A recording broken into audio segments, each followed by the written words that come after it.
นวลอันแม่นนางถ่าผู้ใดเด็กหน่อย2 คนน่ะมันบ่มาเด้ปิ้งไก่ก็บักแบกน่ะปุ่นเนี่ยไปเบิ่งผู้แดงผู้ใดอ้ายเอาเนี่ย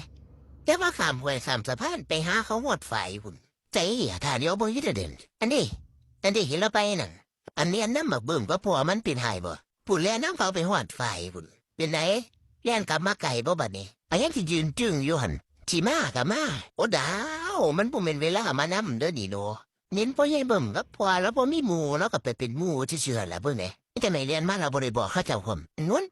ก็เป็นหายครับเราไม่บอกเราเฮ็ดหยังอันบ่เห็นกันแต่มือมันสิเป็นหยังอันนี้ซะได้เขาบ่มีหมู